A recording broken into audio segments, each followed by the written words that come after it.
Hello बच्चों, चलिए प्रश्न पढ़ते हैं। मान लीजिए कि ए समुच्चय जिसका अवयव 1,2,3,4,6।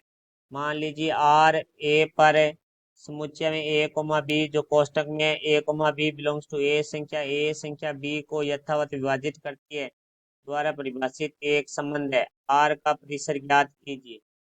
मुख्य अवधारणा। तो हमारा जो प्रश्न है वो संबंध से संबंधित है। तो आर हमारा एक संबंध है जिसके अंदर अवयव है हमारे एक्स कोमा वाई। तो यहाँ से जो हमारा प्रथम अवयव जो एक्स है वो होगा हमारा प्रांत, और हमारा जो द्वितीय अवयव वाई है वो हमारा होगा परिसर। तो अब देखो यहाँ से बात करते हैं रोस्टर रूप की। तो देखो हमारा रोस्टर रूप क्या होता है?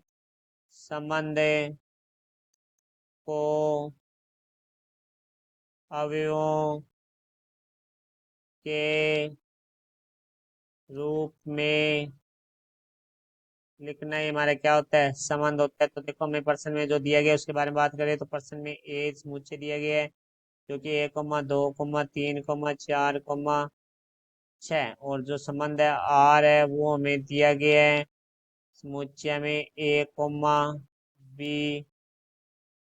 ए और बी जो बिलोंग्स टू है वो हमारा है ए संख्या क्या बी को यथावत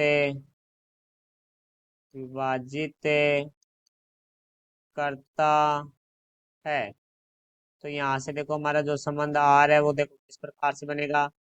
तो बी इस संख्या ए है वो संख्या बी का अर्थात बी बटे ए बराबर एक हमारा पूर्णांक है वो के प्राप्त होगा। तो देखो यहाँ से आगे हमारे पास है ए है वो ए से लेना है। तो ए कोमा एक एक एक को पूर्णतः विभाजित करता है, फिर 1,2 1,3 1,4 और 1,6 क्योंकि एक समय को विभाजित करता ही है। फिर उसके बाद आगे आने वाली संख्या 2 3 4 6 को विभाजित करता है। फिर हम बात करेंगे दो, जो ए है वो ए से होगा हमारा दो।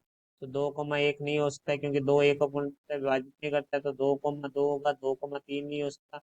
2,4 होगा क्योंकि दो है वो चार को पूर्णतः विभाजित करता है। फिर हमारा 2,6 होगा क्योंकि दो है वो छह को पूर्णतः विभाजित करता है। फिर हमारा होगा 3,1 भी नहीं होगा। 3,2 भी नहीं होगा क्योंकि तीन है वो एक व दो को पूर्णतः विभाजित नहीं करता है। फिर होगा हमारा 3,3। देखो यहाँ से 3,6 क्योंकि 3,4 नहीं होगा। तीन चार को पूर्णतः विभाजित नहीं करता है। 3,6 है तो तीन छह को पूर्णतः विभाजित करता है। फिर हम बात करेंगे 4,1 भी नहीं हो सकता, दो भी नहीं हो सकता, तीन भी नहीं हो सकता क्योंकि चार है वो एक दो व तीन तीनों को विभाजित नहीं करता है पूर्ण। तो यहाँ से आएगा 4,4 क्योंकि चार है वो चार को पूर्णतः विभाजित करता है। फिर 4,6 भी नहीं आएगा हमारा क्योंकि चार है वो छह को पूर्णतः विभाजित नहीं करता है। फिर हमारे आएगा 6,1 नहीं भी आ सकता, दो भी नहीं आ सकता, तीन भी नहीं आ सकता। तो यहाँ आएगा हमारे पास 6 क्योंकि छह छह को पूर्णतः विभाजित करता है। तो यहाँ से हमें देखो बात करनी है आर का परिसर। आर का परिसर है देखो बाद वाले अवयव वो हमारे परिसर होते हैं। तो बाद वाले अवयव देखो हमारे पास क्या क्या है?